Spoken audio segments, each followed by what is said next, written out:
মমতা বন্দ্যোপাধ্যায় চাইলে আবার কর্মী থেকে নেতা তৈরি করবে। তার কাছে সমস্ত উনি একটা এক্স ফ্যাক্টর। মমতা বন্দ্যোপাধ্যায় যেখান থেকে দাঁড়ান সেখানে ইতিহাস তৈরি হয়।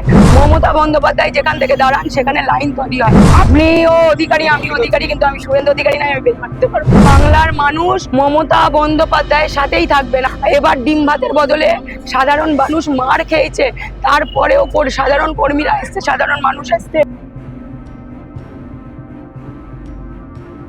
আমি বাংলার সাধারণ জনগণকে করো জোরে নত মস্তকে প্রণাম করতে যাই এবং বাংলার মানুষ আজকে প্রমাণ করে দিয়েছে যে মমতা বন্দ্যোপাধ্যায় যেখানে, বাংলার মানুষ সেখানে। বাংলার মানুষ কোনো ভুল করেনি। আমি আগেও বলেছি, এখনো বলছি যে আজকে সরকার গঠন বাংলার মানুষের ম্যান্ডেট নয়। যে কোনো কারসাজি করে হয়তো সরকার গঠন করেছে, কিন্তু বাংলার মানুষের মন থেকে মমতা বন্দ্যোপাধ্যায়কে সরাতে পারে। মমতা বন্দ্যোপাধ্যায় কিন্তু মঞ্চ থেকে বার্তা দিয়ে দিলেন যে জেলায় জেলায় তোমরা এবার যাবে। এই বার্তা তোমাদের কতটা ইন্সপায়ার্ড করছে? একদম। আজকে 21শে জুলাই হলো, আগামীতে 28শে আগস্ট আছে। আমরা মমতা বন্দ্যোপাধ্যায় দেখানো পথে ছাত্র জীবন থেকে হাঁটছি, এখনো হেঁটে চলেছি। তো আগামী দিনে মমতা বন্দ্যোপাধ্যায় যেভাবে দিক নির্দেশিকা দেবেন, আজকে স্টেজ থেকে মঞ্চ থেকে দিলে সেইভাবে হাঁটবো এবং সংগঠনকে আরো শক্তিশালী করার লক্ষ্যে আমি আগামী দিনে এগিয়ে যাব। দেখো, আরো দুটো আজকে শহীদ দিবস পালন হয়েছে, কিন্তু কার্যত দেখা গেছে যে এটাই ম্যান অফ দ্য ম্যাচ বলা যেতে পারে আর কি, সেই অর্থে। তো এটা কি তোমাদের এক্সপেকটেশনের মধ্যেই ছিল যে মানুষ এদিকে? একদম। আমরা বাংলার মানুষ মমতা বন্দ্যোপাধ্যায়ের সাথেই থাকবেন। আপনারা জানেন যে এবার শহীদ দিবসে আমরা ডিম ভাতটাও খাওয়াতে পারিনি।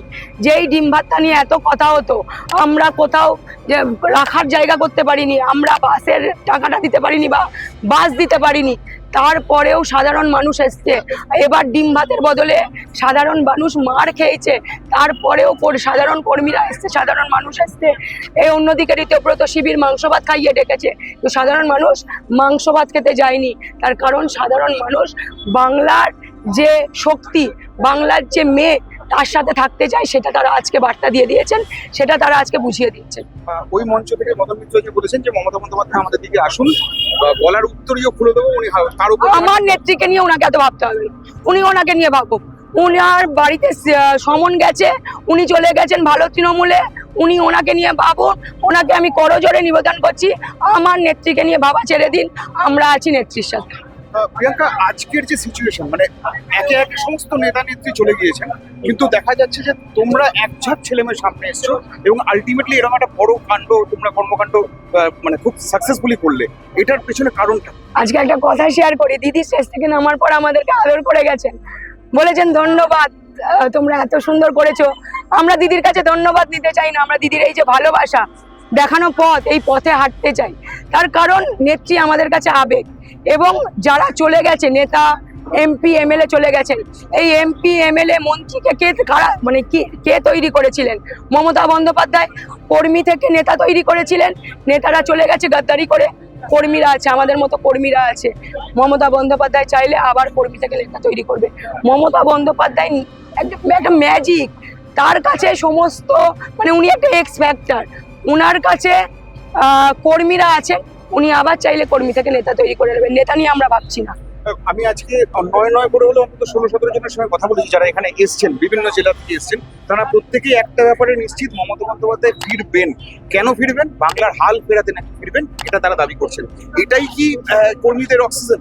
দেখুন, আজকে 2 মাস হলো ডাবল ইঞ্জিন সরকার আমাদের বাংলায় এসছে। 2 মাসে প্রায় 15খানা আমার বোনের কোনো মেন স্ট্রিম মিডিয়া চ্যানেলে দেখাচ্ছে না। 2 মাসের মধ্যে হকার উচ্ছেদ হলো, কোনো উইদাউট নোটিস, তাদেরকে পুনর্বাসন ছাড়া কোনো মেন স্ট্রিম মিডিয়া চ্যানেল দেখাচ্ছে না। গণতন্ত্রের চতুর্থ স্তম্ভ বিক্রি হয়ে গেছে। আপনারা দেখেছেন ইডি, সিবিআইকে তারা নিজেদের হাতের পুতুলের মতো খেলাচ্ছে। সুতরাং বাংলার মানুষ বুঝে গেছে মমতা বন্দ্যোপাধ্যায় 34 বছরের জগদ্দল পাঁচলকে সরিয়ে গণতন্ত্রের যে প্রতিষ্ঠা করেছিলেন এই বাংলায়, তিনি আবার বিজেপি সরকারকে সরিয়ে গণতন্ত্রের পুনরায় প্রতিষ্ঠা করবেন এই বাংলায়। মদন মিত্র কালকে বলেছে যে মমতা বন্দ্যোপাধ্যায় দলে কেউ আসেন, অন্যদিকে আজকে এত চমৎকার। দাদা সকালবেলায় বলেছেন, দাদা হোসেছিলেন না, দাদার কথাই আমি কিছু মনে করছি না। দাদাও জানেন মমতা বন্দ্যোপাধ্যায় যেখান থেকে দাঁড়ান সেখানে ইতিহাস তৈরি হয়। মমতা বন্দ্যোপাধ্যায় যেখান থেকে দাঁড়ান সেখানে লাইন তৈরি হয়। কিন্তু দাদাকে কিছু স্ক্রিপ্টেড বলতে হবে, দাদাকে কিছু কষ্ট করে বলতে হচ্ছে, ঠিক আছে। দাদা আমাদের ভালো থাকুক, দূরে থাকুক, কাছে আর যেন না আসুক। আমরা দাদাকে আর কাছে মেনে নিতে পারবো না। অবশ্যই সিজেপির আপনারা দেখেছেন যে কিভাবে ছাত্র যুবর উপর আক্রমণ করা হয়েছে, পুলিশকে দিয়ে কিভাবে তাদেরকে মারা হয়েছে। আজকে সব জায়গায়, শুধু দিল্লিতে বলবো না, যেখানে যেখানে গণতন্ত্র কণ্ঠরোধ করা হচ্ছে, আমরা সেখানে সেখানেই থাকবো।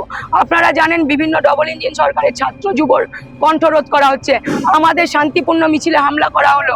কালকে আপনারা দেখেছেন এই 21শে জুলাই একটা শহীদ সমাবেশ, সেখানে তার আগের দিন আমাদের কর্মীদের মারা হলো।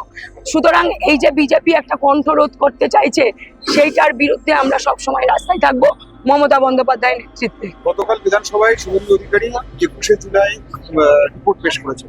তাতে বলেছেন যে 44 জন সাক্ষী দিয়েছেন, কিন্তু মমতা বন্দ্যোপাধ্যায় এটার জন্য ডাকাই হয়, মানে সাক্ষী দেওয়ার জন্য ডাকাই হয়। এটা নিয়ে তোমার রিয়াকশন? ঋতব্রত বন্দ্যোপাধ্যায়ের কথায় রিয়াকশন দেব না না, যে শুভেন্দু অধিকারী বলেছেন এই আচ্ছা। 21শে জুলাই কমিশনটা নিয়ে কালকে বিধানসভায় এটা রিপোর্টটা পেশ করেছেন। সেখানে বলেছেন যে 44 জনকে ডাকা হয়েছে, কিন্তু মানে বুদ্ধদেব ভট্টাচার্য পর্যন্ত গিয়েছেন, বিমান বসু পর্যন্ত গিয়েছেন, সাক্ষ্য দিয়েছেন, কিন্তু একমাত্র মমতা বন্দ্যোপাধ্যায় যাকে সাক্ষ্যর জন্য ডাকাই হয়। দেখুন শুভেন্দু অধিকারী কি বললেন আমি জানি না। শুভেন্দু অধিকারী নিজেকে বড় নেতা মনে করছেন, কিন্তু শুভেন্দু অধিকারীও জানেন মমতা বন্দ্যোপাধ্যায়ের ক্যারিশমা। কিছু তো বলতে হবে মমতা বন্দ্যোপাধ্যায়ের এগেনস্টে। উনি জানেন উনি আস্তে আস্তে আস্তে আস্তে শেষের দিকে যাচ্ছেন মমতা বন্দ্যোপাধ্যায়ের সাথে লড়াই করে, কিন্তু একটা অসম লড়াইয়ে লড়ছেন। আমি শুভেন্দু বাবুকে বলবো যে আমার একটাই দুঃখ, আপনার টাইটেলটা আর আমার টাইটেলটা, আপনিও অধিকারী আমিও অধিকারী, কিন্তু আমি শুভেন্দু অধিকারী না, আমি বেশ মানতে পারবো না।